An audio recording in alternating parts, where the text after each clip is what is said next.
So a lot of people bring me clutches and they really don't know how they work. They just know their clutch slips. I check the thickness on all the clutches that come in here, regardless if they're slipping or not. And I find that the clutch fibers are still way within spec. What does happen is these guys get grooves in them, right?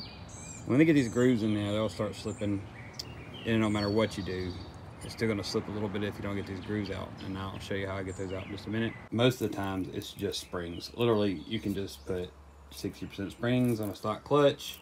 They're like, my clutch is slipping, just put springs in it and it's fixed. Next problem we have is people, I can't find neutral. If you look in the side of this basket, you see those notches. All right, the clutch will rest in these notches, and that will make it tough to find neutral when the clutch is still wanting to semi-engage with these notches in the basket. So you can spend the time to softly Dremel those out, or you can just buy a basket. It's not that much money. Ta-da! Lines are gone, nice and smooth, no high places you can feel your finger.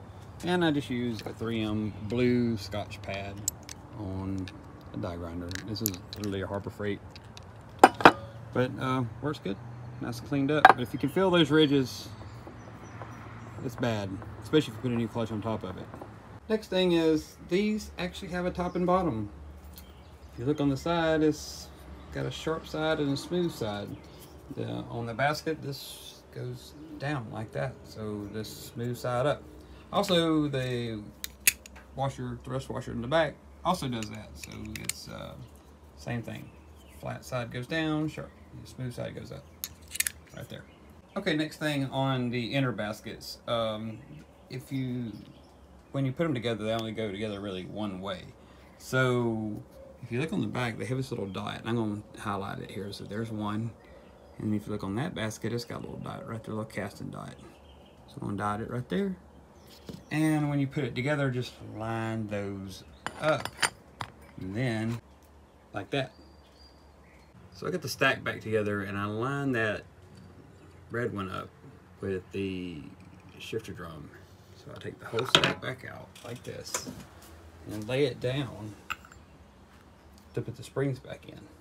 Once you put the springs and everything and all this is torqued down, then you can put it back in there as an assembly and put the nut back in and torque it.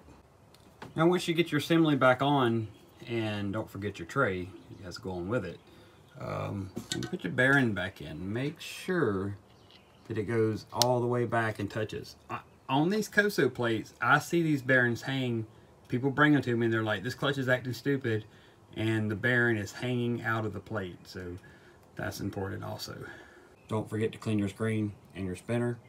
So last but not least, I like to bottom out the adjustment on this and then come down here and set this guy up. Right now I got way too much play, so I'm just going to adjust this out and make sure that it's got the nickel width at the top, and we're good to go.